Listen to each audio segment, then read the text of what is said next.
Hi there, I'm Dark Shades, and I decided to read a part of my book that's different from the part that I read on Black Brit News. Just really to get you an insight, I've got a different set of subscribers on this channel than I do have on my Black Brit News channel. So I thought I'd give you a different version of the book. If you're interested in buying the book, it is on Amazon. It's in the Kindle format and it's also in paperback format. The paperback format that's on Amazon is actually an extended version of the original paperback that I have. So it's a bit longer and it's a bit more, it covers more things like attachment, withdrawal of affection, stuff like that towards the end. So that's the difference between that one. Anyway, let me read chapter 9, Rock the Rhythm. How do you explain to anyone who was not born in the Lovers Rock era or attended a Lovers Rock dance that it's okay to simulate sex on the dance floor with a stranger? They would say, "You're asking to get raped or molested." They just wouldn't understand it. Like I said, dancing to Lovers Rock was hard to explain.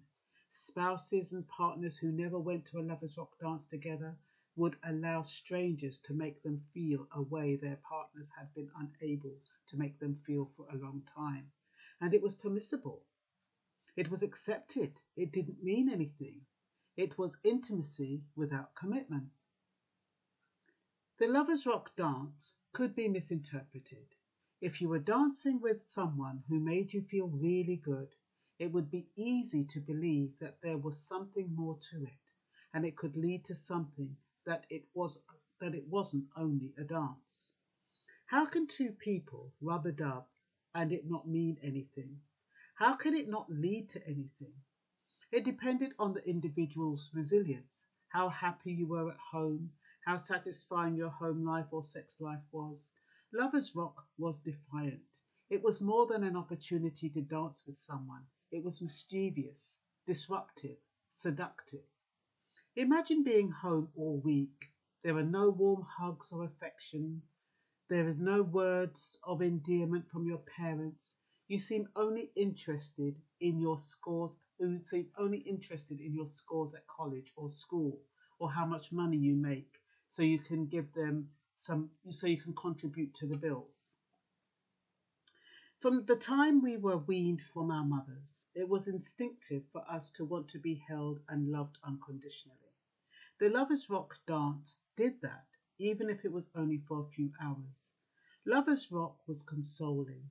That was why it didn't matter what a dance partner looked like when the lights were turned off and it was pitch dark. The touch on your arm was synonymous with affection.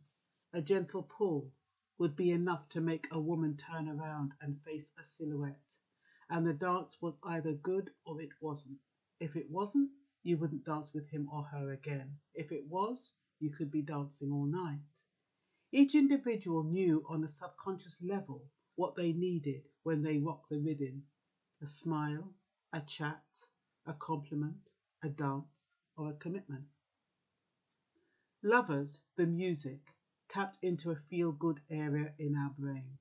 It was a reggae neurotransmitter, playing a pleasurable role in how those who listened to it felt. It was our dopamine. Trying to articulate the feelings that emerged out of rocking to the rhythm with a stranger in a dance is difficult. How do you justify crubbing up in a dark room with a stranger like you're having sex?